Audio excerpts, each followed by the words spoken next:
धीरे धीरे बड़े हुए।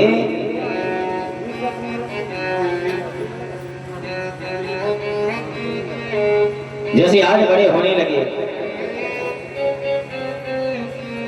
तो अत्याचार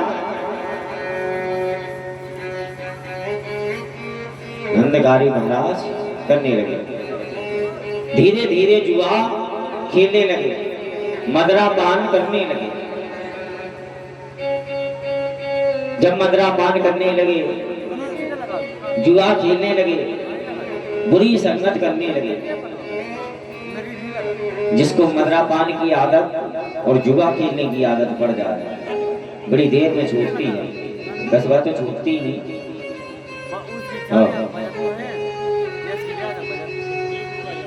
जैसे आज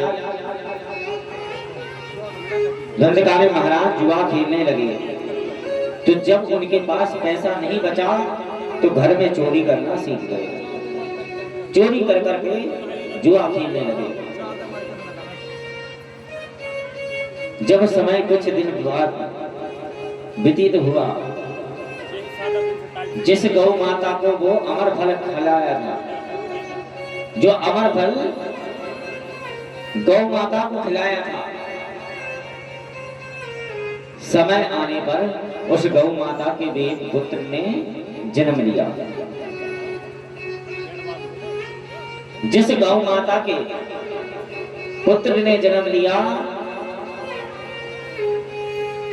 उसके पुत्र के कान के बल गाय की तरह थे, शरीर पूरा इंसान की तरह था। आखिर ब्राह्मण कहने लगे, देख धुंधली, पहले पुत्र का नाम तुमने रख दिया था और इस पुत्र का नाम मैं रखूंगा, और इसका नामकरण जो होगा तो इसका नाम केवल गौकर्ण होगा। बोलिए गौकर्ण महाराज की। जैसे गौकर्ण महाराज ने अवतार लिया और धुंधकारी महाराज धीरे धीरे अत्याचार करने लगे।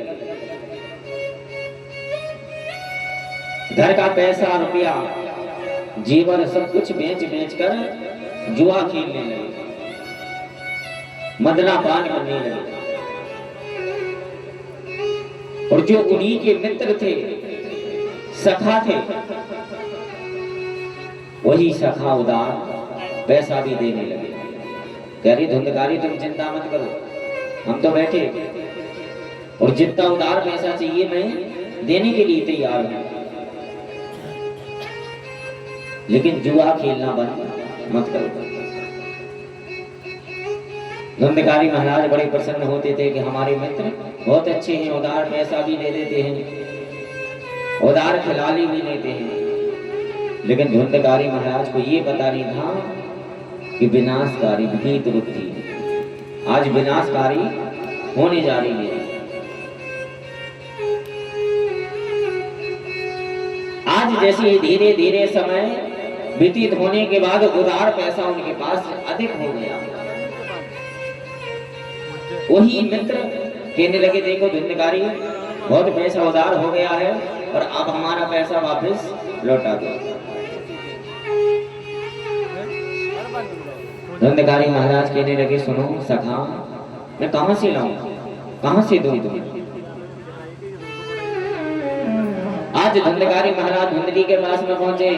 धुंधली से कहने लगे, देख धुंधली, मैंने पैसा उधार लिया था और वो चुकाना है। जितनी भी जमीन जायदाद है वो बेच दो। जितनी भी धुंधली के पास जमीन जायदाद थी, वो जमीन जायदाद सब कुछ बेच दी गई, बेच दिए।